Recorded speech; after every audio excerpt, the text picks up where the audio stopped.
Good morning Pilipinas, 5:07 ayon sa Philippine Standard Time at nagbabalik po ang Panahon TV.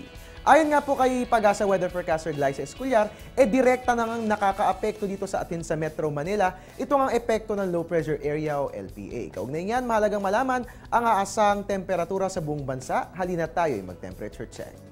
Unahin po natin dito sa atin sa Luzon, magiging mataas nga po ang temperatura sa Tuguegarao City. Meron tayong 24 to 34 degrees Celsius. Asahan natin ang partly cloudy skies, habang dyan naman po sa Baguio, as usual, malamig ang ating panahon. Meron tayong 16 to 22 degrees Celsius. Asahan natin ang rainy weather dyan po sa nabanggit na lugar. Punta naman po tayo ng Visayas, dyan nga po sa Iloilo at Bacolod, mataas pong temperatura, meron tayong 23-31 degrees Celsius, ganun din po yan. Sa Metro Cebu at sa Tacloban, actually magkakaparehas pong temperatura dyan, meron tayong 23 to 31 degrees Celsius, asahan naman natin ng rain showers or thunderstorms, dyan po yan sa buong Kabisayaan. Punta naman po tayo ng Mindanao, dyan nga po sa Metro Davao, mataas ang aasahang temperatura, meron tayong 23 to 32 degrees Celsius, asahan natin na maulap na kalangitan. Habang sa Cagayan de Oro naman ay mababa nga asahang temperatura, meron tayong 22 to 30 degrees Celsius, asahan natin na magiging maulan din dyan nga yan sa nabanggit na lugar. Ngayon naman alamin na rin natin ang weather condition sa selected areas sa ating bansa. Unahin po natin sa Cabanatuan na may mataas na temperatura, meron tayong 24 to 31 degrees Celsius, habang sa Rojas naman po ay mababa nga asang temperature, meron tayong 22 to 28 degrees Celsius.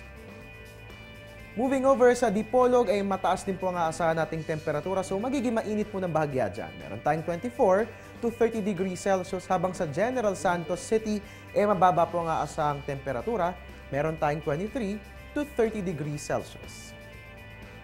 At mga kababayan, dapat lagi nating inaalagaan ang ating mga mata dahil ipagdiriwang na rin po natin ang National Sight Saving Month. Panoorin po natin yan para sa isang buhay na puno ng sigla.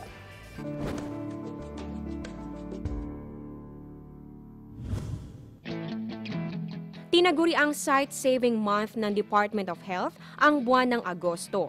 Sa panahong ito, idinidiin ang kahalagahan ng pangangalaga ng mata para maiwasan at matugunan ang mga problema rito. Isa na rito ang myopia o nearsightedness, isang kondisyon kung saan nakikita lang ng klaro ang mga bagay na malalapit. Kabaligtaran naman nito ang hyperopia o farsightedness, kung saan mas malinaw na nakikita ang mga bagay na malayo kaysa sa malapit. Sa astigmatism naman na dulot ng kakaibang hugis ng kornea, malabo o distorted ang tingin sa mga bagay mula sa iba't ibang distansya. Nakukuha naman ang presbyopia sa pagtanda. Dito mas nahihirapang makita ang mga bagay na lubos na malalapit. Ang mga cataracts o katarata naman ay ang mga puting bagay sa lente ng mata na nagiging balakid sa pagdaloy rito ng ilaw. Ang glaucoma ay isa namang eye disease kung saan nasisira ang optic nerve ng mga mata na nagre-resulta sa pagkabulag. Marami pang mga eye problems na magre-resulta sa pagkalabo ng mata. Para maiwasan ang mga problemang ito, gawin ang mga sumusunod. Kumain ng masusustansyang pagkain, lalo na ang mga mayaman sa vitamin A, gaya ng carrots, mansanas, mangga at green leafy vegetables. Panatilihin ang tamang diet. Ang hindi balanseng blood pressure, sugar at fat levels ng katawan ay maaaring magresulta sa diabetes na maaaring makaapekto sa mata. Ang kondisyong ito ay tinatawag na diabetic retinopathy. Iwasan ang paninigarilyo.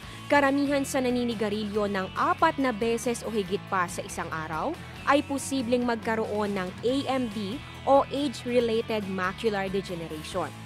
Bawasan ang pag-inom ng alak dahil karamihan sa malalakas uminom, posible namang magkaroon ng katarata at iba pang mga eye problems. Protektahan ang mga mata sa sinag ng araw sa pamamagitan ng pagsuot ng sunglasses. At higit sa lahat, magpakonsulta sa ophthalmologist kada taon. Isinasagawa ang periodic eye check-up at ibang mga test para masuri ang internal at external eye structures at neurological function ng mata.